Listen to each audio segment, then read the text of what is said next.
corri 50 no primeiro ano, aí no segundo ano corri 50 de novo. Tipo, mega motivado, vou bater meu tempo, vou fazer isso, vou fazer aquilo. Aí tô na largada assim, aí boto a mão, cadê meu gel? Putz, caiu todos os géis no banheiro, eu não vi.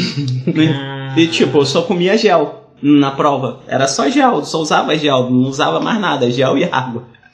No início. Aí eu, caraca, e aí?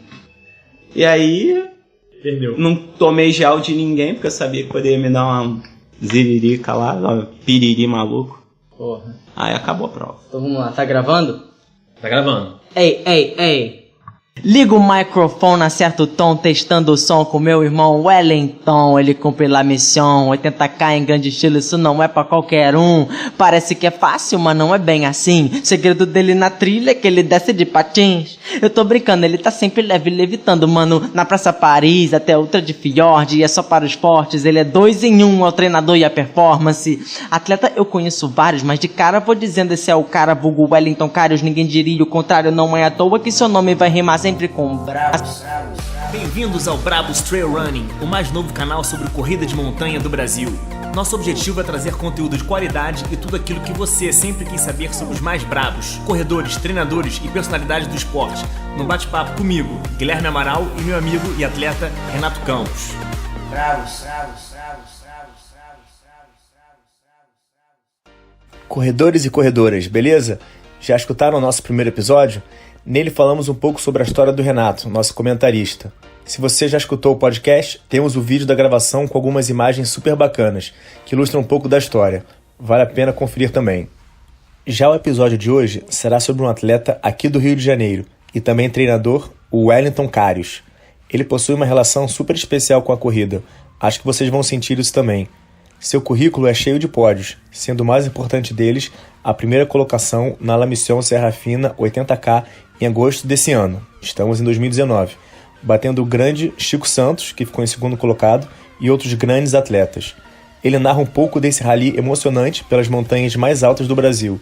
Também falamos sobre outros grandes resultados e provas: Ultra Fiordes na Patagônia, 80K na Maratona do Mont Blanc, veganismo, paternidade, seus alunos, enfim, muita história boa. Acompanha aí.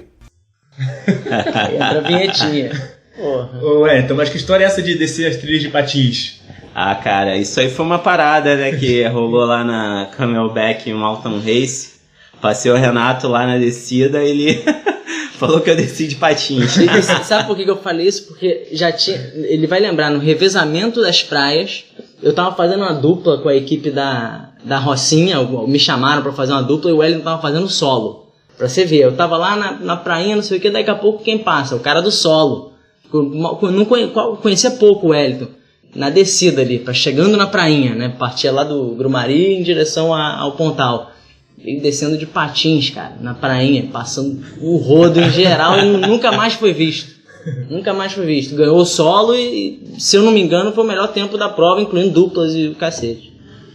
Ô, Wellington, pro pessoal que tá assistindo a gente conhecer um pouco mais sobre a sua história. Como é que você começou com o esporte e com a corrida? A corrida veio assim por volta de 2003, 2002. Corri assim para fazer uns testes pro meio militar e aí Tinha foi. quantos anos? Eu tinha. Eita, bateu. Tava com 20, né? 20 e pouco. 20 anos, né? Mas antes disso, eu só era um cara em forma, não corria. Cara, assim. eu acho que eu nasci correndo, né? Eu, sou do interior e meio que no interior tava indo pra escola sozinho, aí era meio com medo, assim, das coisas, porque tinha várias histórias no interior de assombração e tudo mais, eu saía correndo, assim, caía um galho, eu saía correndo. Porra. Cara, tinha uma vaca solta lá no meio da estrada, ia correndo, chegava mais rápido na escola. Já tinha uma infância já ativa, né? Sempre. Certa vez eu tava na cidade, lá fui comprar alguma coisa na cidade, e aí tinha uma corrida rústica. E aí me convidaram pra corrida e eu fui correr. De calça cargo, um Olímpicos aquele Olímpicos tradicional lá, que tem o branco e tem o preto. Pô, nessa época não tinha foto não, né? Não tinha foto. Pô, senão eu botava pra galera ver. Pô, E aí no meio da prova, o tênis estava atrapalhando. Eu joguei o tênis no meio do mato, escondi, né? Pra depois voltar pra pegar o tênis. E aí eu escondi o tênis, dei uma dobrada lá na calça cargo e continuei a prova, acabei a prova em segundo lugar. Caraca. E aí, muitos anos depois que eu voltei a correr, mas sempre corri. Isso ainda lá onde Lá você cresceu. em Miguel Pereira, Patido, Alferes, Palmares, aquela região toda, Cruz das Almas. E aí quando você veio pro Rio, a corrida te acompanhou junto ou começou a correr mesmo lá? Comecei a correr lá, só que não era uma coisa assim que eu curtia diretamente. Eu queria correr, mas não tinha muita motivação na cidade. Então veio acontecer mesmo aqui no Rio, na Praça Paris. Até a Ultra de Fiord é só pros fortes. A pergunta que eu ia fazer, você disse que é atleta do Vasco, certo? Sim. E como é que foi essa iniciação no atletismo? Quando eu recebi meio que um convite para ir lá treinar pelo Vasco, eu tinha uns tempos razoáveis, né? E aí comecei a correr umas provas de pista. E aí de cara melhorei meus tempos. E aí o pessoal falou assim, o cara tem uma aptidão aí para correr 5 mil, 10 mil, tem um potencial. Legal. E recentemente você postou um TBT onde você fez um duatlon, né? Isso me surpreendeu, cara. Era no pódio você e o Hernani, Sim. Era um duatlon. Então Sim, você sim. pedalava, então? Você era... Sim, pedalava. Foi um período muito curto que eu dei uns rolés aí nas bikezinhas de estrada, né? É bem pesado essa loucura de pega vácuo, tira vácuo, vai para um lado, vai para o outro. Equipamento e...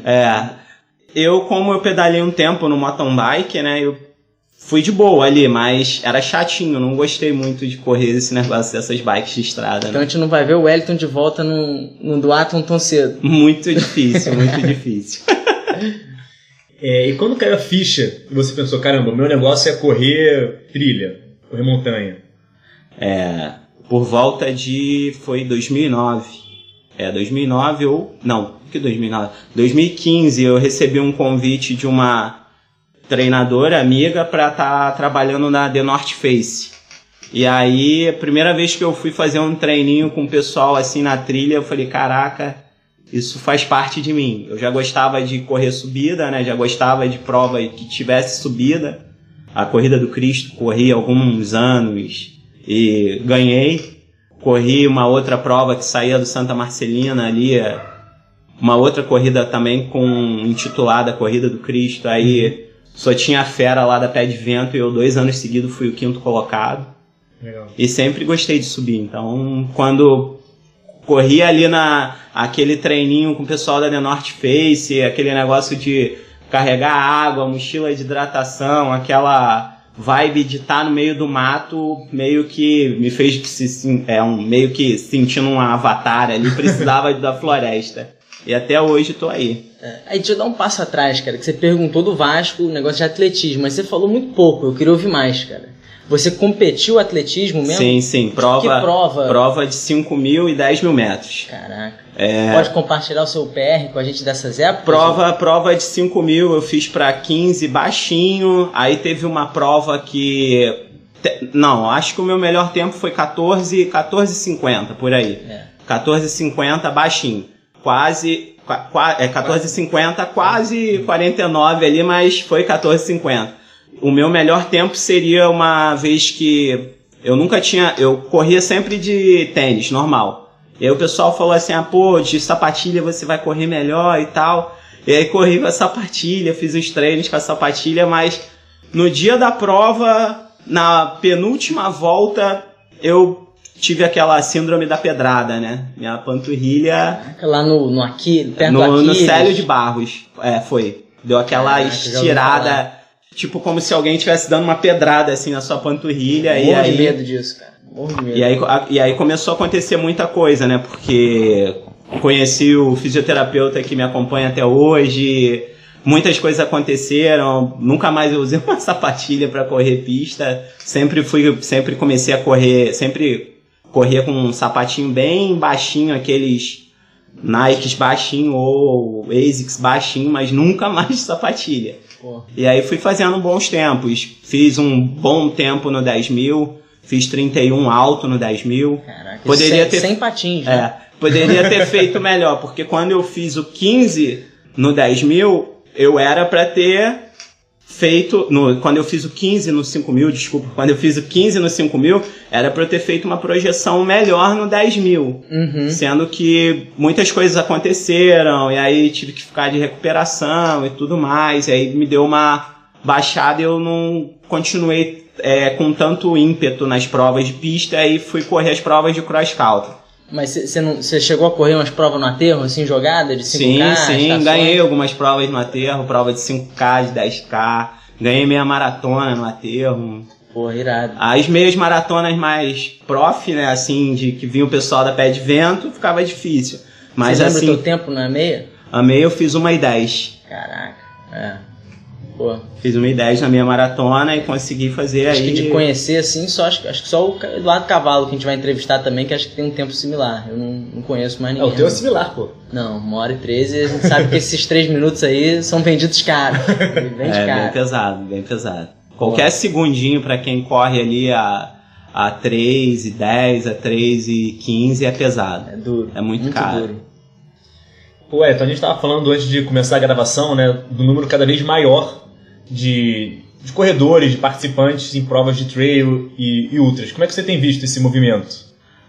Eu tenho visto meio que muitos vão meio que pelo modismo, né? Pelo que um fala, o outro chama, e quando chega lá na montanha vê que não é bem aquilo, né? Porque para você correr uma prova de trail de verdade, você tem que viver aquela vibe ali da montanha, ter feito pelo menos um trekzinho, ter feito uma travessia, ter dormido no meio do mato. Você tem essa impressão que hoje em dia a galera entra no trail meio que, assim, quanto mais quilômetros é melhor? Assim, como se o desafio fosse quanto mais melhor. O cara pode chegar cuspindo sangue num 50K, mas faca na caveira. Tem um pouco desse espírito que eu não sei se é o caminho... Tem um pouco disso. E aí é aquilo, né? Futuramente um atleta que investe nisso, ele pode pagar muito caro, né? Porque uma adaptação fisiológica, ela não acontece do dia para a noite. Uma adaptação fisiológica tem um tempo para ela acontecer. E isso é de pessoa para pessoa. E se a pessoa está sendo acompanhada por um treinador, e o treinador está supervisionando e tudo mais, ok. O treinador deve falar assim, calma, vamos com calma. Mas aí ele, não, eu já paguei, já fiz a inscrição. Tipo aquele atleta que chega, tem uma surpresa, treinador. Qual? Vou correr Berlim o ano que vem. E o cara não correu nem uma meia maratona ainda. Então, quem não tem maratona 1:10 não pode correr 21. Meia maratona 1:10 não pode sair aí correndo ultra, hein? Não pode. Aproveitando, você falou aí, né, treinador e tal, pra quem não sabe, você também é treinador. Né? E aí a gente quer saber como é que é o equilíbrio dessa vida de treinador com a vida de um atleta. E quando começou também, né, você era atleta, corredor, aí imagino que você tenha feito faculdade, aí decidiu, não, vou trabalhar com trail. Uma coisa é decidir que eu vou correr trail, outra coisa é, não, vou trabalhar com corrida, educação física, eu vou ser treinador. Na verdade, decidir que ia para educação física foi meio assim que do nada, porque ficava naquela, escolhe uma opção, escolhe outra opção, e falava assim, caraca, eu gosto muito dessa área de esportes e tudo mais, eu quero ficar próximo disso, eu quero viver o mais próximo disso. E aí eu optei pela faculdade de educação física. Aí sempre gostei muito também daquela parte de educação física escolar. Aí eu fiz licenciatura, aí depois eu fiz o bacharelado, fiz a formação mais completa para estar tendo uma boa abordagem, né? Porque o atleta, quando a gente vai acompanhar um atleta, né, a gente tem que ter um conhecimento mais amplo do que ele fez quando ele era criança e tudo mais. Porque tudo isso conta, né? Todo aquele histórico. E essa parte de educação física escolar voltada para recreação, para aquelas brinquedas, trabalhar o lúdico é algo que influi na cabeça de um atleta, porque um atleta que corre uma ultra hoje em dia, ele é um atleta que, se ele não for muito forte psicologicamente, ele pode estar sofrendo, e aí todo aquele passado que ele teve é meio que como se viesse à tona. E se essa criança não foi uma criança que foi bem iniciada através de educação física, juntamente com as outras disciplinas, pode não ser um atleta ou que quer que seja lá na ultra mais assim determinado, mais empenhado, mais disciplinado, que vence os desafios a cada prova. Então a biografia da pessoa também faz parte do como é que ela se forma como atleta. Sim, né? O movimento faz parte desde lá da criancinha, desde que você é um bebê. Se você não for estimulado corretamente, pode pagar muito caro no futuro. E aí acontece isso aí, a pessoa meio que nunca correu, nunca fez um esporte, corria da aula de educação física e aí agora eu sou ultramaratonista. Caraca. E quem foram os primeiros alunos ou atletas do Wellington? Foi assim, foi no contexto faculdade, foi no mundo da corrida, você foi atraindo aluno? Como é que isso foi começando assim, ganhar atração? No mundo da corrida meio que eu fui meio que inserido pela pessoa do Barnabé de Souza, que foi meu primeiro treinador e recordista no pentathlon militar, recordista mundial de natação utilitária, de outras coisas de pentathlon militar. E aí eu acompanhava, meio que vivenciava aquele momento dele de treinador e eu lá meio que estagiando, né? Ele como meu preceptor e eu só vendo as coisas acontecendo. E aí os anos foram se passando, aí a faculdade rolando, e aí ele também já não está mais conosco, e aí eu prossegui, e é meio que os alunos que ele treinava já com todo amor e carinho que ele tinha, cuidado, eu abracei e continuo com eles até hoje. É um pessoal da corrida de rua que treina na Praça Paris. Caraca. Pô, que bacana. Você herdou então esses alunos. Cumprindo a missão dele, né? Não pode acabar a missão. Bacana. Maneiríssimo. E quem quiser treinar com o Wellington, faz como? Como é que te acha? O Wellington tá no Instagram aí sempre, né? Mais Instagram do que outras redes sociais. Qual é o Instagram? Que eu vou botar na descrição do YouTube também, mas qual? O El Carius ou o Wellington Carius. Pô, show. Team Carius. Isso aí. Hoje Hashtag Team Carius. Fala um pouco desse Team Carius aí. Quem são hoje os atletas que você está treinando que você acha que estão indo bem, estão entregando É meio que você treinar um atleta é meio que uma honra, né? Meio que uma dádiva, né? Porque você enquanto atleta, né? Você fica assim procurando alguém para você se acertar, né? Uhum. Pô, esse cara vai me treinar, aquele cara vai me treinar, e você passa de treinador para treinador para treinador e até você rolar aquela conexão. E os atletas que eu treino hoje em dia, eu sinto mesmo, né? É como se eu me colocasse na posição deles. Eu me sinto honrado em treinar, em estar acompanhando ali, ajudando de alguma forma com o que eu tenho de experiência. Uhum. Atualmente eu treino a Elisa, né? A Elisa Lamego, que está aí despontando aí no Brasil em provas até 25K, 23K, as provinhas lá. Uhum. Destrói todas as montanhas no Skyrunning.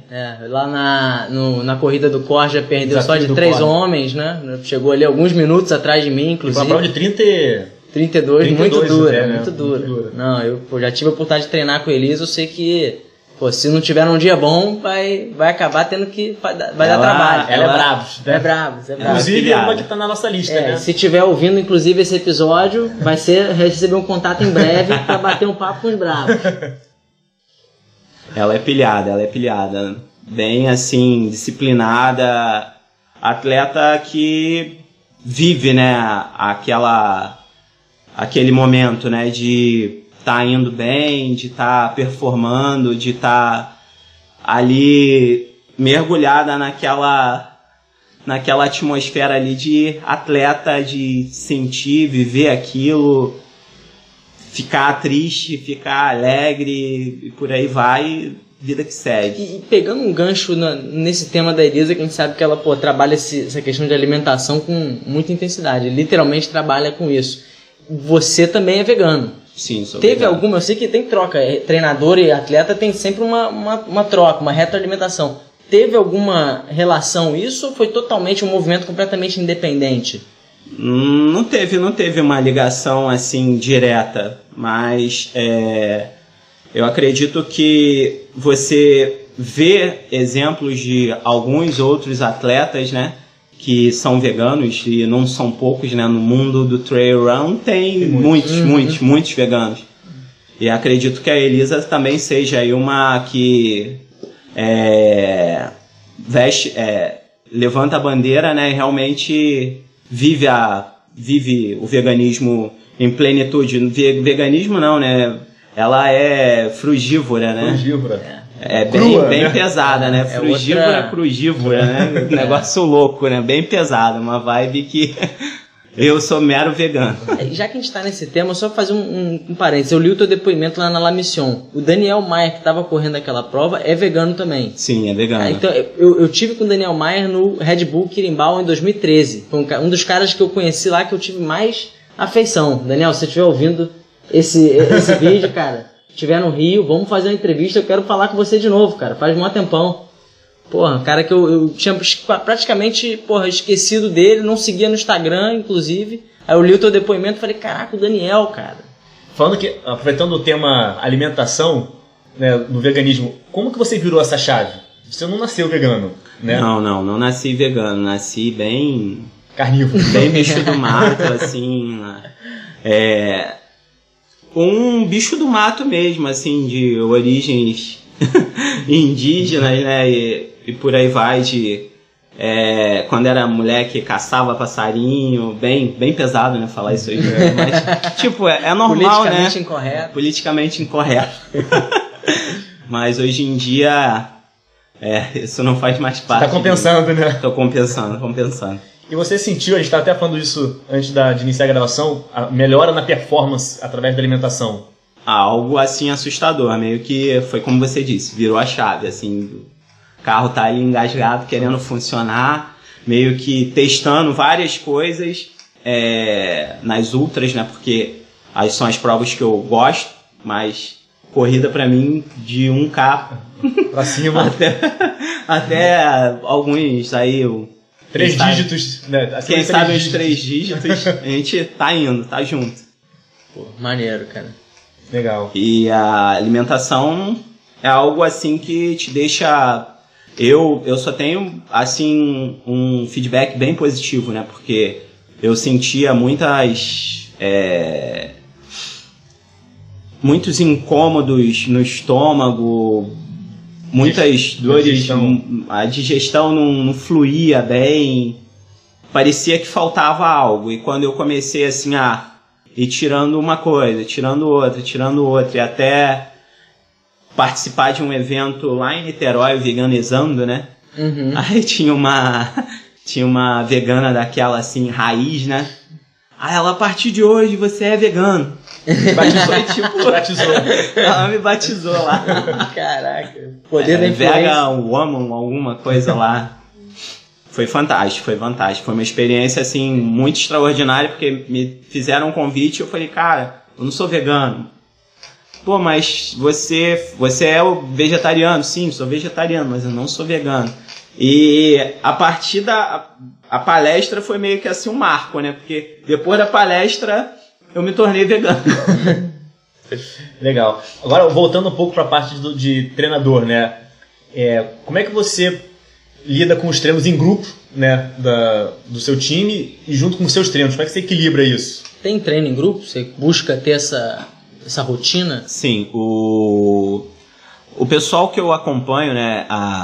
Os atletas de performance, né? É a Elisa, né? Que eu falei, e o Vitor, que eu comecei a treinar ele há pouco tempo, mas ele é lá de Minas. Uhum. Nós tivemos, assim, pouco contato. Agora no La Mission eu tive a honra de conhecer ele pessoalmente, né? Uhum. E, tipo, Vitor Rezende. Vitor Rezende. Só pra gente vai conhecer o cara, porque o cara tá ganhando tudo. Tá ganhando tudo. Vou botar o Instagram dele na descrição. É bravos. Pô, ótimo. E com eles eu não consigo ter, assim, uma disponibilidade grande de estar treinando. Mas de vez em quando eu faço algum treino mais voltado para avaliação, um acompanhamento mais próximo com a Elisa, para ficar feedback mais alinhado, mas a gente está muito conectado em WhatsApp, Instagram, o Vitor sempre falando. Acho que a tecnologia hoje em dia ajuda muita gente, né? Facilita a vida do treinador. Pô, total. Pede um videozinho, o cara faz um videozinho ao vivo e por aí vai. Exatamente. O cara pode botar o celular lá na trilha, ao vivo, fazendo uma live, você assistindo e trocando ali, rolando uma consultoria. Eu já cruzei com você nas trilhas aqui do Rio algumas vezes, o pessoal da camisa azul e da camisa laranja, né? Que é a Camelback e a Tribus. Você também faz treino em grupo com eles? Sim, eu sou treinador da Camelback, né? E na Camelback a gente tem uma parceria com a Tribus. E essa parceria com a Tribus permite que eles treinem com a gente às terças-feiras e aos sábados. E às terças-feiras é um treino assim mais descolado, um treino itinerante que a gente cai na trilha. E aos sábados também. Então os 2 momentos que eu treino com esse pessoal em grupo. Pô, maneiro.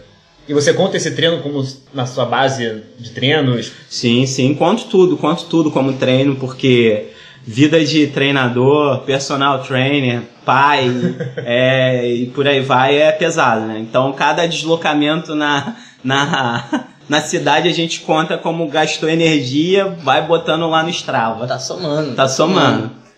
Você falou aí de pai, né? Você tá com um filho novo. Sim, né? 1 ano e 5 meses. Também acredito que tenha ficado um pouco mais difícil essa rotina, né? Ficou difícil, mas eu acho que ser pai é algo assim que não tem como medir, não tem como nem expressar, é algo fantástico. Tenho amado muito esse momento, então acredito que tudo aquilo que você ama intensamente nunca vai te atrapalhar. Então acho que é um pezinho na balança que vai ali equilibrando, mas a vida segue aí pesada nos treinamentos. Pô, show.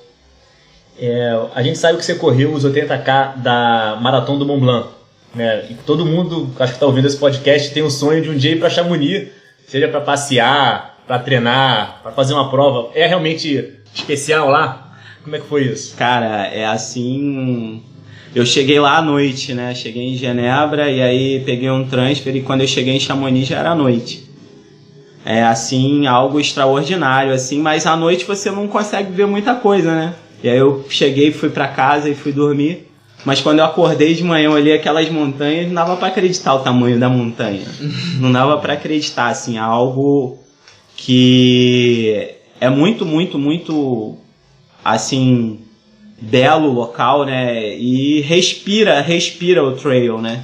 E principalmente nos grandes eventos, né? A Maratona do Mont Blanc e o UTMB, que é 100 vezes mais aquela energia toda ali correndo pelas montanhas. E o nível dos atletas lá? O nível dos atletas é fortíssimo, fortíssimo. A prova foi assim bem assim dentro do que eu esperava, mas eu não tive uma performance assim que eu considero uma boa performance. Mas acabei fazendo um dos melhores tempos na Maratona do Mont Blanc. Brasileiro você foi o melhor até hoje, né? Até hoje sou o melhor brasileiro na Maratona do Mont Blanc. E você teve que enfrentar alguma dificuldade assim que você não estava acostumado, que é outro país, é outro cenário, assim, até comida, seu café da manhã, teve alguma coisa assim que te deixou um pouco, caramba, eu vou ter que me adaptar. Naquele momento eu ainda era vegetariano somente, então de boa. Ainda comia as guloseimas e tudo mais. Mas hoje em dia, né, como vegano, eu tenho amigos meus que são atletas veganos e que já foram competir lá e tudo mais. E é bem disponível. E se não tem alguma coisa assim plausível pra gente, que a gente considere assim muito e gosta muito, a gente come fruta e cai na fruta e come pra lá e come pra cá. E se tiver um cogumelo Paris lá, e por aí vai, a gente tá comendo. Não tem problema com comida, não. Mas eu acho que a Maratona do Mont Blanc, o principal, né, a prova de 80K, que se tornou uma prova de 90K, foi assim extraordinário o nível dos atletas, né, que larguei ali me preservando, né, e de cara subíamos o Flégère, né, que é um trecho lá bem pesado. E a subida do vertical, né? O quilômetro vertical? Não, a gente não faz vertical. A gente dá a volta na montanha e sai lá em cima perto do final do vertical. O vertical ele passa por baixo do teleférico do Flégère. Ah, entendi. E é algo assim extraordinário ali, aquelas montanhas, muita rocha, e tinha umas nevezinhas, então é muito, muito belo assim, olhar para o Mont Blanc do teu lado direito assim quando tá subindo o Flégère. Foi algo extraordinário, né? Na prova, na ocasião, eu tava nessa vibe de testar alimento, isso e tal, e eu passei mal de estômago, e aí senti bastante. As paisagens na prova, assim, extraordinárias, acho que foi por quilômetro 40 e pouco, faz bastante tempo, acho que foi o 40 e pouco. Cara, a mulherada muito forte. A mulherada me passou assim, foi embora. Eu acho que eu fui o sexto junto ali com as mulheres, né? Eu fui o sexto cara, passou 6 mulheres na minha frente, né? Caraca. E aquela mimicota, né? A mulher passou por mim assim, igual um furacão. Muito forte a mulherada. Vale lembrar disso, que a mulherada não tá brincando, não. E você sentiu muita diferença no nível de técnica do percurso? Um percurso mais duro, mais técnico, as rochas, o terreno? Eu acho que é porque eu gosto muito de treinar em rocha, né? Mas lá as rochas são diferentes, né? Alguns trechos mais cortantes, alguns trechos mais pedras soltas, mais solo arenoso. Eu não tive tanta dificuldade nisso, não. Acho que eu teria mais dificuldade se tivesse um clima mais pro frio, mais rigoroso. Entendi. Acho que eu teria mais dificuldade, embora eu goste de frio. Uhum. Falando em frio, você também teve um excelente resultado na Ultra Fjord, né? Sim, Ultra Fjord, na primeira oportunidade que eu tive, né, de conhecer a Patagônia, que era um sonho de moleque, né?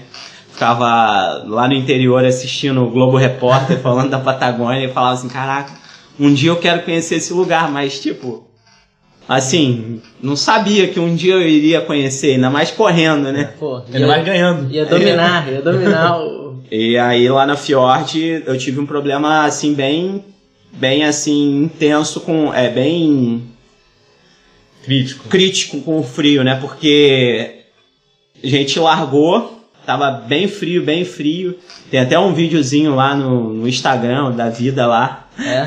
Será que você ainda tem esse vídeo pra me passar? Eu acho que lá no Instagram tá. Eu vou botar pra galera. Eu procuro lá também. Eu larguei assim quase que um ninja, né? Só com o olhinho assim aparecendo, anorak e... Igualzinho você treina aqui no Rio, né? igualzinho, calça e tudo assim, achando que ia passar um frio terrível. E aí fomos subindo, e aí era um trecho assim que lembra muito aqui a Floresta da Tijuca, bem técnico assim, bem fechado, né? Muita árvore. E aí na sequência começava assim rocha, subindo. Aí daqui a pouco a rocha ficou todo branco. Era só gelo. Muito gelo. Aí eu subi mais assim uns 200 de acumulado, né? 1 quilômetro e pouco. E aí era como se eu abrisse assim uma geladeira e entrasse dentro de uma geladeira, porque tava rolando uma nevasca, assim, assustadora. Ou um cenário, assim, cinematográfico, rolando uma nevasca, simulando uma nevasca. Senhor dos Anéis. Muito. E aí tinha um atleta canadense na minha frente, eu era o segundo colocado, né? O favorito da prova era o Fernando Nazário. Uhum. Eu fui pra prova até por causa do Fernando Nazário, falei assim, pô, o cara ganhou a prova o ano passado, vou lá, esse cara é perigoso. E aí... Isso foi 2016, o ano que você correu. Isso, 2016. E aí o canadense escapou e foi embora o canadense. E aí eu fiquei atrás do Nazário. E aí eu fiquei preocupado que o canadense tinha desaparecido. E aí eu fui atrás do canadense, aí comecei a colocar um ritmo um pouquinho mais forte, aí o Nazário foi ficando. Aí olhei pra trás, ele sumiu, eu falei assim, agora vou atrás do canadense. E aí foi quando eu cheguei nesse trecho aí do cenário lá do Senhor dos Anéis, nevasca, assim, um ambiente que eu nunca tinha pisado, né? Nunca tinha pisado no gelo. O canadense já devia ter tido sua dose de neve já. O canadense tinha sua dose de neve, com certeza, na veia, né? E eu ali no meio de uma nevasca, vento, muito rigoroso, tudo rolando. Foi muito difícil, porque era tudo branco. Hora você corria no plano inclinado, assim, bem inclinado mesmo. E hora num vale, assim, aí hora ia para um lado, hora ia para o outro. Aí eu cheguei num ponto de controle, né? Lá no meio dessa nevasca tinha um ponto de controle, aí o cara tava dentro de uma barraca, né? Aí eu falei o meu número, aí ele, não entendi nada do que ele falou, eu desci correndo. E aí quando eu cheguei num vale, acabou, né? E aí o decorrer da prova foi o seguinte, né? Tinha um trecho lá de tipo um brejo, né? Que lá eles chamam de um outro nome lá, que agora eu não me lembro. Que você pisa e afunda quase o seu corpo inteiro, né? E aí eu fui pelo charco. Charco, eu fui meio que pelos cantinhos e nesse trecho que eu passei, aí eu cheguei no canadense. E aí eu comecei a correr com o canadense, né? E aí o nosso diálogo não era muito bom, né? Eu não entendia muito o que ele falava. Mas aí eu dei alguma coisa pra ele comer, porque parece que ele tava tinha alguma coisa que ele não tava caindo bem da comida dele, eu dei da minha. E aí nós chegamos no meio da prova, né, que era o 50, que era numa estância. E aí ele ficou comendo, eu comi mais rápido e parti pra vitória. E aí na sequência foi vendaval, aí daqui a pouco sol, aí daqui a pouco neve, aí daqui a pouco sol. Aí faltando assim uns 20 quilômetros pra fechar a prova, parecia que eu tava num rally dos sertões.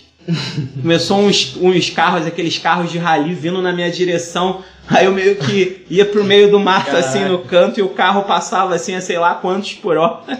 Caraca. E aí na sequência tinha os carabineiros, aí eu falei com os carabineiros, aí os carabineiros partiu lá atrás dos carros lá pra sinalizar que eles não podiam estar correndo aquela velocidade, que tava vindo um monte de atleta ali, né? Pô, perigosíssimo.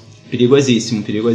E aí você fechou essa prova, você lembra mais ou menos o tempo, quantas horas? Eu acho que foi 12 horas e pouquinho. 12 horas e pouquinho.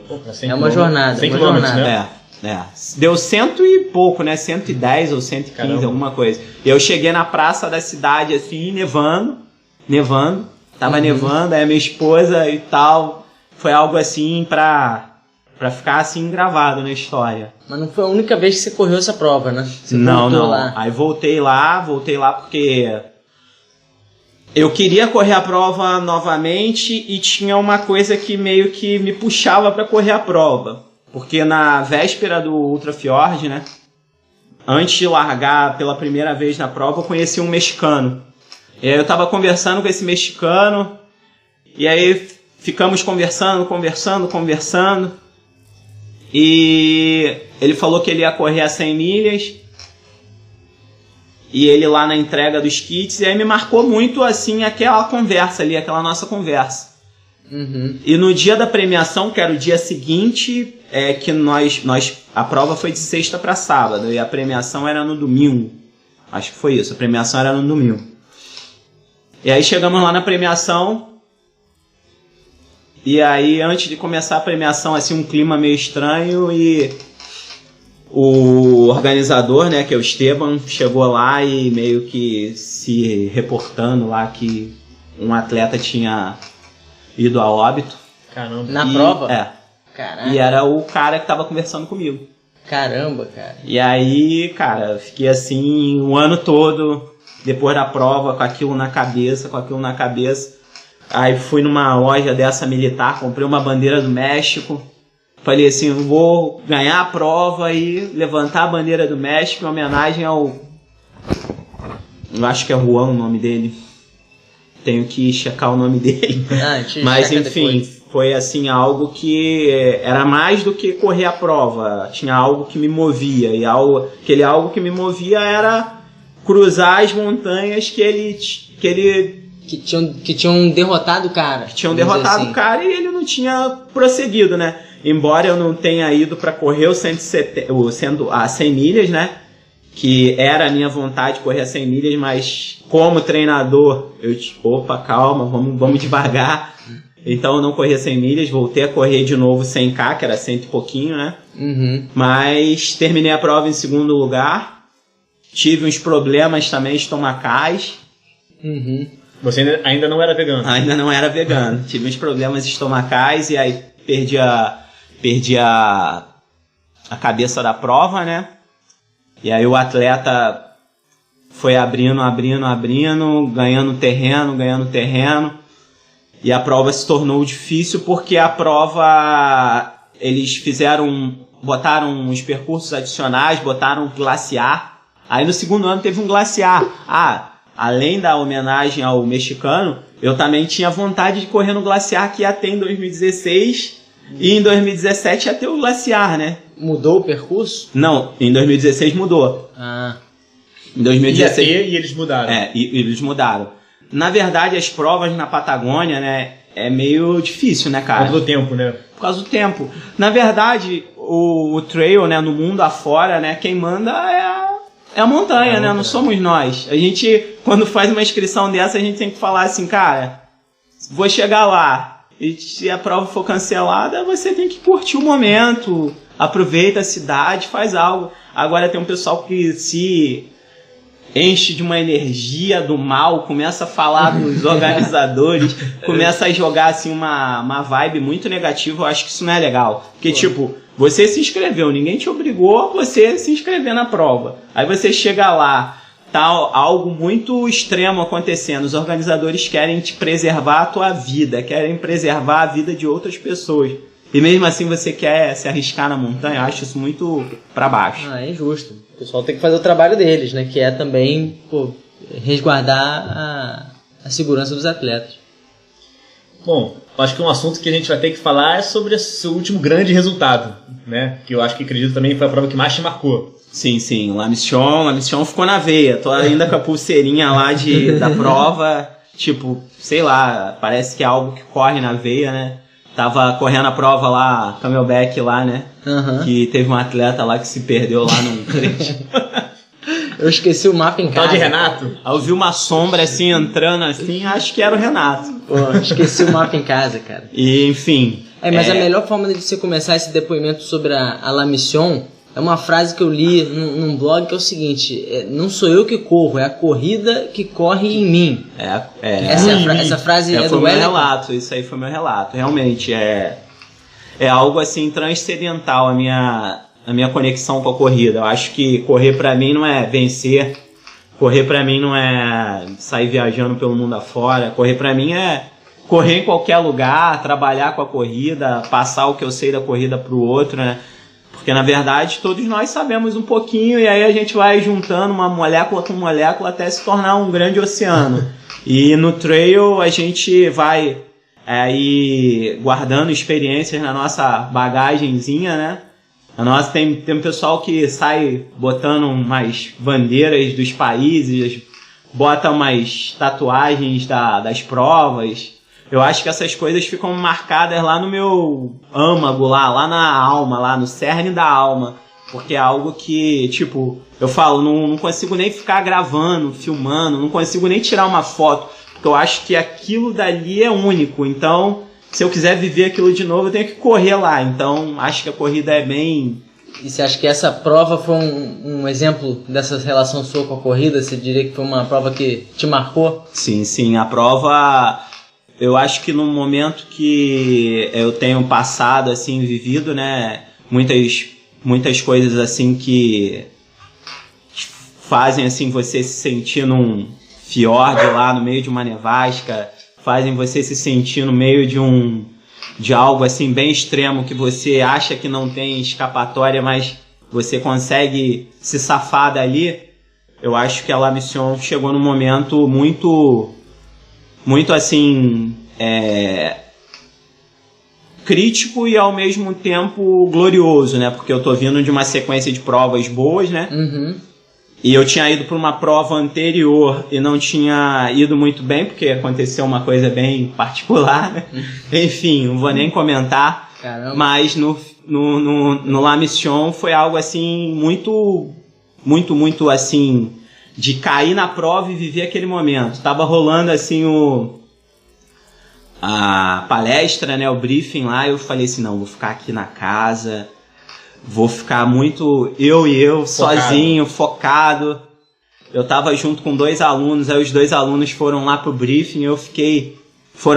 Eles na verdade foram jantar, e eu fiquei em casa lá, fazendo uma alquimia lá vegana, né? Um rango vegano, vivendo aquele momento, assisti algumas paradas da live lá do briefing, mas fiquei vivendo aquele momento ali bem intimamente. Caraca, você largou, tava tranquilo, você tava confiante? Tava confiante, sabia que poderia ser um bom dia. Eu criei uma estratégia e falei, vou ser fiel à minha estratégia até o fim. Antes de ler o depoimento, eu não sabia que tinha tido, pra mim você tinha liderado desde o início, mas não foi isso, né? Você foi buscando, você chegou... Não. Liderei desde o início. Liderei até o finalzinho do capim amarelo. Quando eu comecei a descer, aí o Chico chegou em mim. Quando eu tava na crista do capim amarelo, era a minha primeira vez na Serra Fina. Então a minha estratégia foi a seguinte... Pô, tem o Chico, tem o Wellington Noronha, tem o Piscinim, que tava vindo da prova na Suíça, que tava meio assim, mas tem o Piscinim. Uhum. E tinha outros atletas que eu não conhecia, né, que eram bem fortes, né, e conheciam a Serra Fina mais intimamente, né. Uhum. Esses caras vão me dar trabalho. Então, antes deles me darem trabalho, eu vou fazer força. E como ultimamente eu tenho priorizado, assim, muito... uns específicos para dar um upgrade na minha subida, né? Melhorar bem a subida e fazer uma subida bem nível dos europeus, lá, bem forte, tipo o Paul agora lá no UTMB. Uhum. Então eu saí pesado, né? Pesado, abrindo, aí de vez em quando dava uma olhada no retrovisor e abri bastante dos caras. E aí quando eu tava descendo o capim amarelo para iniciar tipo um slalom até chegar na Pedra da Mina, o Chico chegou em mim. Aí, quando o Chico chegou em mim, eu falei assim, vai com Deus. Porque eu não conheço Serra Fina, então eu deixei ele ir. Uhum. E eu fui me resguardando, porque a Serra Fina, o trecho de Serra Fina é um trecho bem, assim, técnico, né? E lembra um pouco a Serra dos Órgãos, mas ao mesmo tempo é diferente, né? A Serra dos Órgãos é um pouco mais aberta, as trilhas, né? E a trilha lá da Serra Fina é um pouco mais fechada. E você nota que tem alguns trechos assim que as pessoas passam. Então você tem que ficar muito atento à sinalização. Mas a prova, organização impecável, sinalização impecável. Assim, pô, rolou até uma canjiquinha vegana. Caralho. No quilômetro 44 tinha um PC. No Paiolino? No Paiolinho. Paiolinho. Aí, quando eu comecei a descer a Pedra da Mina, o Daniel chegou em mim, né? Uhum. Então você foi ultrapassado 2 vezes. Tem muito atleta que fala, pô, não gosto de ser ultrapassado. Você, logicamente, não deixou se abalar porque você acabou vencendo a prova. Como é que isso funciona? Quando você foi ultrapassado, você falou, não, no Chico você deu um exemplo bom, ele conhece bem a Serra Fina. E quando o Daniel passou, você falou o quê? Porra, o cara tá crescendo na prova. O Daniel, eu não conheci o Daniel, né? Então eu... meio que procurei estudar ele. Ele tava de sunga ou não? Não tava não. Porra, esse cara é o corredor de sunga. corredor de sunga. Não tava não. Ele meio que chegou veloz, né? Era um trecho de descida, né? Era o trecho que o pessoal falava que era o trecho mais técnico da prova, né? A descida da Pedra da Mina. Então eu fui preparado pra Matrix, né? E aí eu cheguei lá... Patins off-road. Patins off-road. E aí eu meio que cheguei, pô, essa é a descida da Pedra da Mina, eu vou respeitar, né? O pessoal falou que é bem técnica e fui descendo. E aí o Daniel chegou em mim. Aí logo que o Daniel chegou em mim, eu dei caminho pra ele. Uhum. E aí fiquei observando ele descer, como ele corria. Mas você tava bem. Eu tava bem. Você não tava, bom, vou seguir o Daniel. Você falou, não, tô fazendo a minha prova. Tava bem, mas na sequência da Pedra da Mina, quando eu comecei a descer, porque até então nós largamos na cidade, né, em Passa Quatro.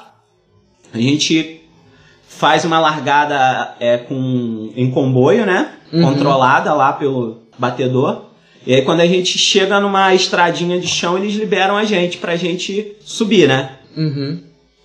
Mas esse trecho era subida, aí tinha umas descidas bem curtas, mas mais subida. Você ia subindo.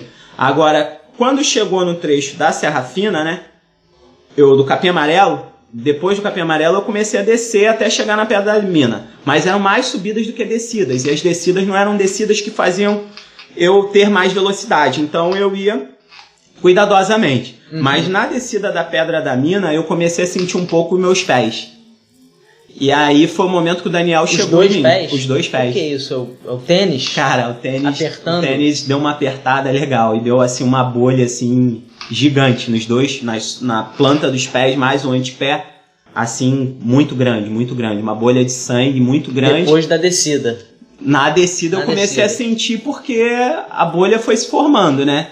E aí doendo terrivelmente. E nesse momento crítico o Daniel chegou em mim. E aí eu deixei ele me passar para ver como ele estava correndo. E aí eu estrategicamente ultrapassei ele de novo para ver qual era a reação dele. Aí deixei ele passar de novo. E aí fui meio que vendo o que ele fazia. Vocês conversaram ou não? Conversamos. Força vegana? Não sabia que ele era vegano. Ah, pô. Eu tenho que me conectar mais aí ao povo aí da veganismo. Força aí, vegana. Da força vegana. E aí, quando chegou no trecho de estrada para acessar o Paiolinho, eu falei assim, opa, estrada é a minha praia, né? Então, vamos ver como o Daniel responde aqui. Aí acelerei bem. Ali um ritmozinho ali abaixo de 4.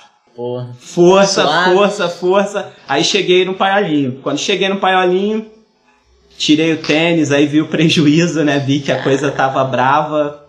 Mas, a princípio, eu não sabia que era bolha, né? Eu sabia que o pé tava doendo, pensava que era areia, aí tirei as meias. Aí o Daniel chegou e comeu alguma coisa rápido e foi embora. E eu, bem devagar, tirando tênis, assim, curtindo o momento, organizando a cabeça, pensando em toda a estratégia que eu tinha feito.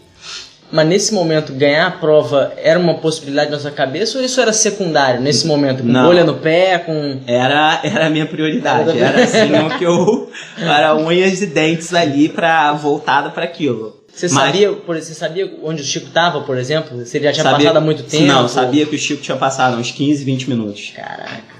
Pra mim é muito tempo, né?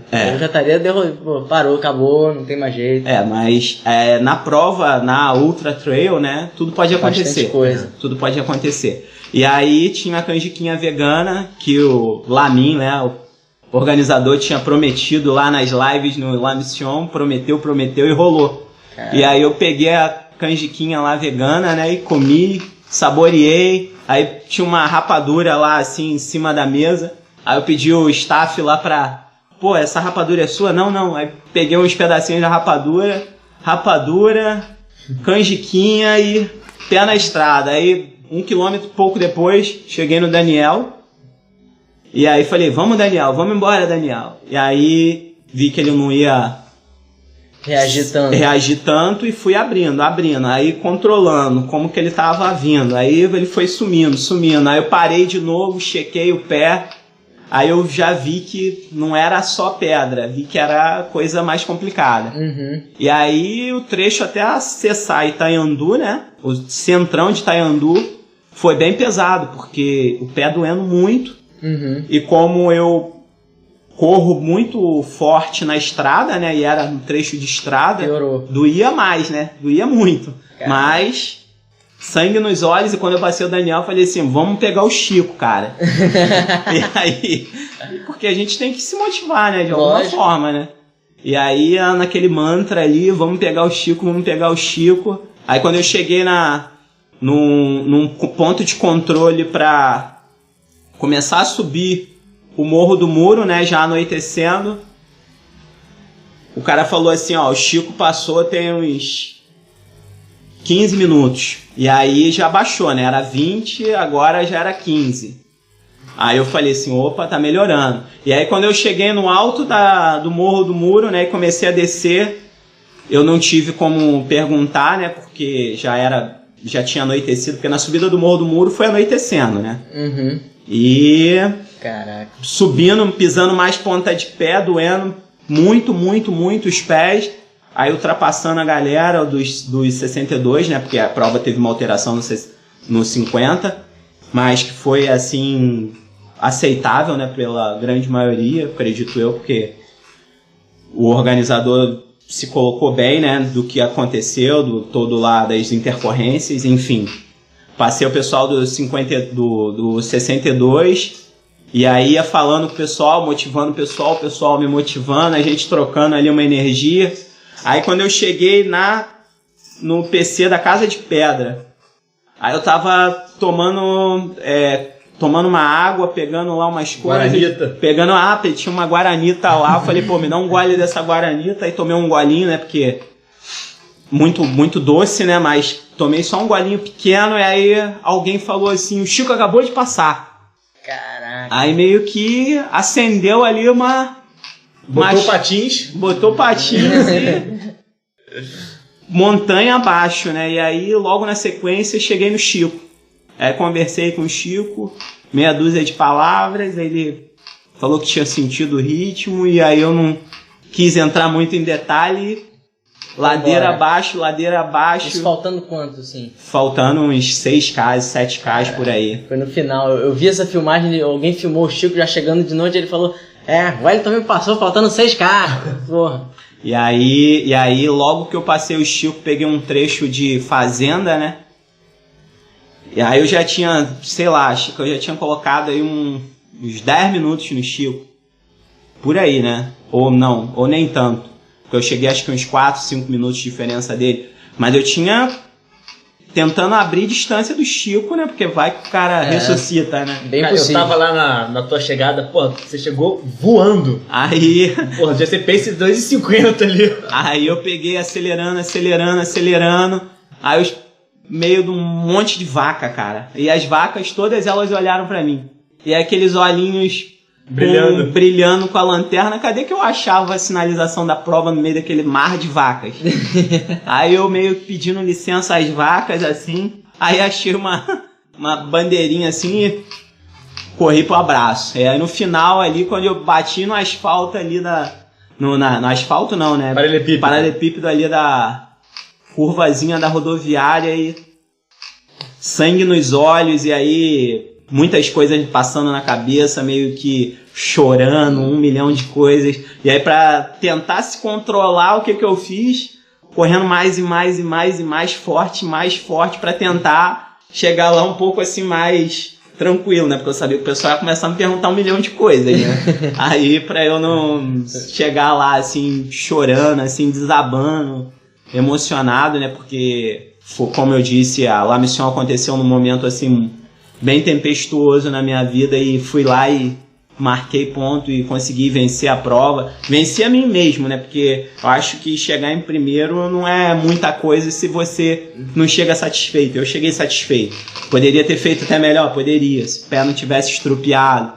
Mas isso não é uma justificativa. Eu acho que cada prova é uma prova, cada momento é um momento, e aí a gente vai... Em uma outra maratona, cara, foi isso que você falou, acontece tudo, né? Acontece tudo. O Paiolinha era quilômetro 44, o cara, pô, tu não vai não. O cara foi embora, eu não, a prova vai começar, cara. A prova vai começar, calma. Acho que maneiro, cara. Eu vou estar com o Chico em Itatiaia em breve no camp do Universo Trail, eu vou querer ouvir agora o lado dele também, o relato dele, cara. Porque cada um tem um ponto de vista, né? E cada um sente uma energia, cada um tem uma conexão. Mas a Serra Fina marcou... Espero voltar lá. E você elogiou, antes da entrevista começar, você estava elogiando muito a organização, o organizador, a prova, então essa aí você recomenda? Pô, a prova aí, assim, carta branca, assim, pra prova. Assim, acho que uma das melhores provas que eu já corri no Brasil. É claro que tem provas também bem interessantes, como aqui a prova que rolou da de Elite, né, o Trail Marathon, a prova lá do Mestre Álvaro. O Wellington, diga-se de passagem, fez um provão, cara. Um provão. Foi também... Em casa. Largada forte, e aí vamos marcar território, né, pô. Exatamente. Floresta da Tijuca, os trechos que a gente conhece na palma das nossas mãos. Exatamente, cara. Me senti da mesma forma. Ano que vem eu vou ver se eu faço um pouquinho mais longo. Foi fantástico, então... La Mission é uma das provas que com certeza eu pretendo voltar, vivenciar tudo aquilo, né? E como eu disse lá na Camelback Mountain Race, uma atleta falou assim, pô, e aí, missioneiro? Parabéns, missioneiro. Então eu acho que o pessoal meio que segue isso à risca. Então eu sou um missioneiro, né? Então tem que voltar lá, né? O missioneiro. Legal. Cara, tem alguma prova que você ainda tem um sonho de participar? Ou qual é o seu próximo desafio que você está ansiando? Tem alguma coisa para esse ano ainda, por exemplo? Cara, esse ano até teria, né? Mas rolou mais intercorrências, teria agora, né? Seria lá o Endurance Challenge, né? Que é uma prova muito especial para mim. O ano passado eu fui, meio que não fiz uma boa prova, mas eu venci a primeira vez que fui lá no 2000. Santiago. Santiago. Lá na Parque das Cordilheiras. Primeiro ano que eu fui campeão no 50K. Aí voltei 2016, 2015, 2016 voltei. Aí fiquei entre os 5 primeiros, fui o 5º, se eu não me engano. O Piscininho tava lá, conheci o Piscininho. Cara aí, o cara do dinossauro, meu irmão. Pô. O cara é sinistro. Gente boa, dinossauro. Spider-Man. Também, se estiver escutando a gente, vai passar aqui no Rio pra gente bater um papo, que o cara é brabo também. Tá lá em Portugal, cara. Tá competindo numa prova de estágios lá. Esse é atleta internacional. Tá em todo lugar do mundo. Enfim, a Endurance Challenge é uma prova muito especial, né? E aí, o ano passado eu voltei, né, pra correr lá os 10 anos do Endurance Challenge Chile. E, pô, gosto muito das provas no Chile. O chileno é um povo muito, assim, receptivo. As provas são mega bem organizadas. Tem uma outra prova, assim, fantástica lá, que ocorre entre as cidades de Tiú-Tiú e Lampa. Você faz uma travessia de Tiú-Tiú pra Lampa. O nome da prova é Titio Lampa. Fantástica a prova, maneiro. Fantástica. De cara, assim, você pega 10K com 1.000 de acumulado. Vai subindo. 10K subindo. Só sobe. Você não desce. Porra. Uma prova fantástica. Então você tá mais de olho em provas fora do Brasil. Tá te atraindo um pouco mais. Provas... tem provas, eu acredito que tem aí esse ano... Esse ano, provas no Brasil seria ou a Serra dos Mascates, né, que eu ia agora, mas acabou que rolou umas intercorrências e eu não fui. Ou o Endurance Challenge agora, que rola esse final de semana, que eu também não vou. Uhum. Uma outra prova que eu tô muito a fim de ir é a WTR, né, que eu corri lá em Videiras, que Videiras é minha região. Serra do Mar, né? Serra do Mar. Maneiro. O ano passado fui o 2º colocado. Pretendo ir lá para... terceiro colocado. Finalzinho da prova, cãibra me pegou lá feio na descida. Não sei se foi porque eu dei uma passada maior amplitude. As pernas deu uma travada e perdi a 2ª posição. Mas foi uma prova fantástica. Mas esse ano acho que o meu objetivo maior agora é a Vulcano Ultra Trail. A Vulcano Ultra Trail é uma prova que também me marca muito, também é na Patagônia, mas um pouco mais acima, é na região dos lagos chilenos, próximo ali indo para Bariloche. Uma prova fantástica, né? Que eu fui em 2017, fui em 2016, fui em 2017, em 2018 não rolou a prova, o ano passado, por causa de burocracias lá no parque e tudo mais, voltadas com umas medidas compensatórias que os organizadores tinham que ter, né, com relação a impacto no parque, e aí não rolou. A prova acontece em volta do vulcão Osorno. Caraca. Aí você fica hospedado lá em Puerto Varas, aí você de longe vê o Osorno e o Cabuco, né, que você já fez essa ou ainda não? Já fiz em 2016 e fiz em 2017. 2016 fui o 6º colocado, em 2017 fui o 5º colocado, mas é uma prova que me encanta muito, né, por ser em volta de um vulcão, né, e eu também nunca tinha ido próximo de um vulcão, né. Pô, isso é uma experiência tanto. E quando você tá fazendo assim a aproximação lá de Puerto Montt, você vê assim vários e vários vulcões, centenas de vulcões, vê vários vulcõezinhos, parece assim uma desenho animado. Caraca. É uma prova muito especial e esse ano vou voltar lá com força total para tá fechando aí com chave de ouro. E a prova é uma prova que promete, é uma prova que o povo nacional de lá, o chileno, escolhe a prova para tá fechando o ano. Uma prova fantástica. Esse ano promete vir com força total. Os organizadores estão prometendo um evento espetacular. Pô, não tá acompanhando. E pro ano que vem, tem alguma meta grande? Ano que vem, tô pensando no TMB, cara. Tô pensando no Legal. TMB. Esse ano eu tentei, né? E aí não rolou. A distância de 170 mesmo? É. Caraca. Aí seria a sua estreia nas 100 e poucas milhas. Seria a minha estreia. E pretendo fazer lá aquela lá nos Estados Unidos, né? A Western States, né? States. Tenho muita vontade dela também. É uma prova boa pra você, porque é uma prova rápida, né? Sim, e a Vulcano Ultra Trail, ela te qualifica, né? Ela é uma prova que qualifica pra essa prova. O ano passado eu não entrei na loteria, mas esse ano eu vou estar entrando na loteria porque a prova de 2017 ainda me dá o aval pra eu entrar na loteria. Ah, legal. Pô, ótimo, cara. Tô esperando aí a loteria começar. Sucesso aí pra você, tomara que você consiga. Estamos chegando aí a uma hora de conversa, de bate-papo, que poderia durar 4, né? Mas nem tudo... Foi muito bom. Mas, Wellington, qual que é o seu recado, assim, pra comunidade do trail? O que você deixa aí de mensagem final? Se quiser mandar um salve aí pra, sei lá, quem te ajuda, quem te apoia, teus alunos, agora é o teu microfone. Treinar pessoas, né? Acho que ser um treinador é algo assim muito extraordinário, né? Algo que você consegue passar aquilo que você vive, aquilo que você sente para uma outra pessoa e tentar motivar aquela pessoa a sentir da mesma forma. É como se você tivesse...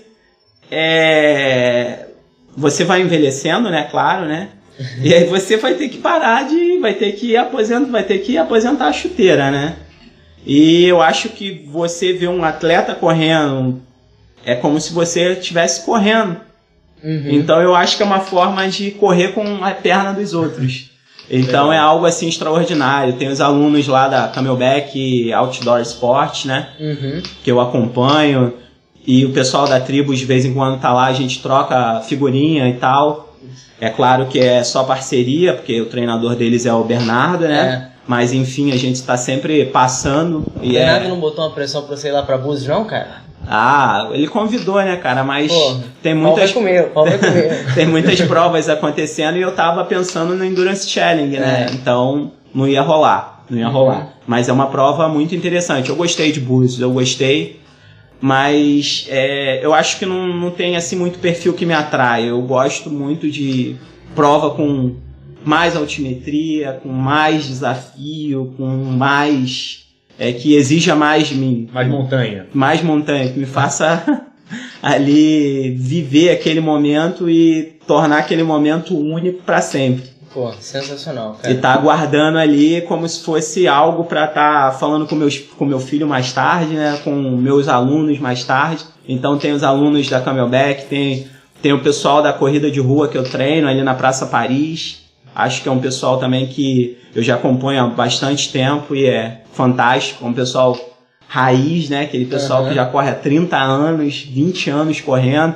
E aí você se espelha, né? Porque você fala assim, caraca, o cara já corre há 30 anos.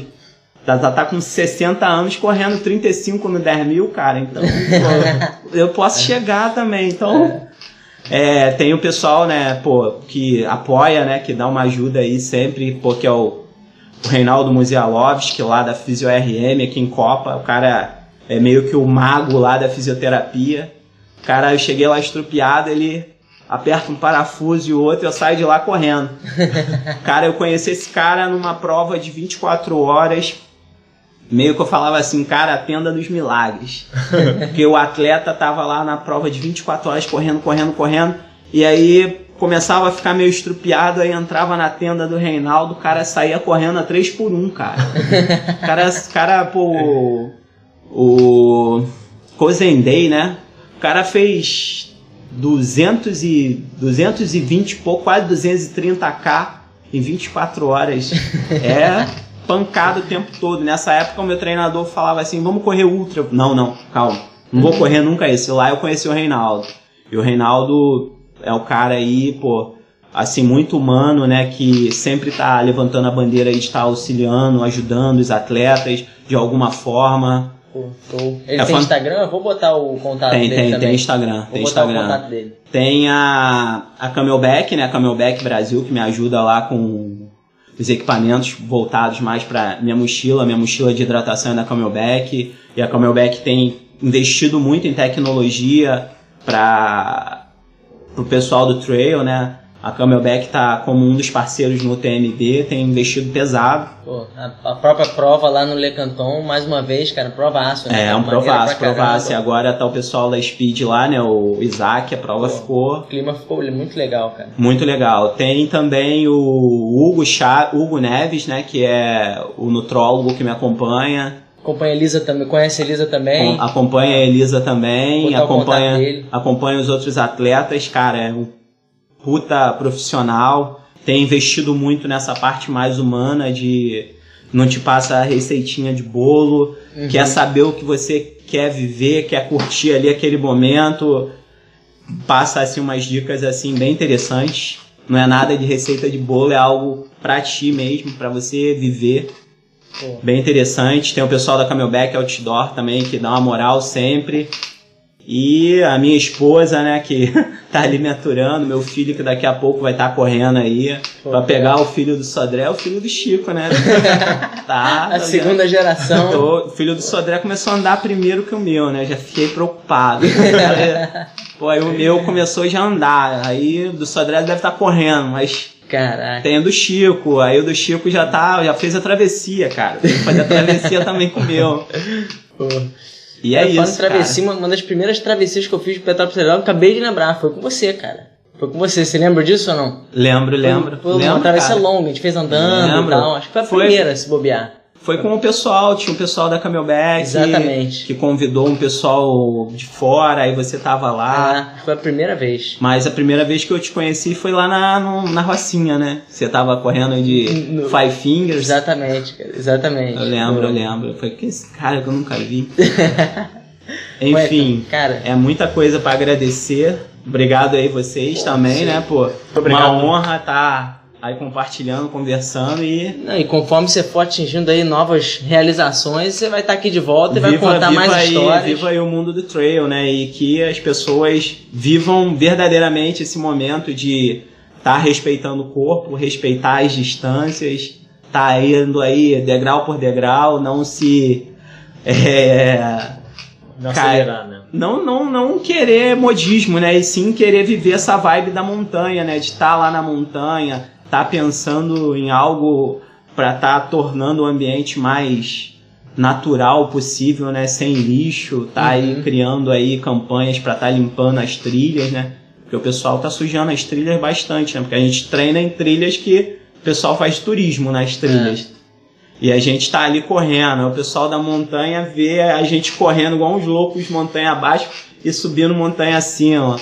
Então acho que a gente tá se acertando aí. Mas acredito que vai ser uma coisa muito boa aí pra todas essas provas que estão rolando, né?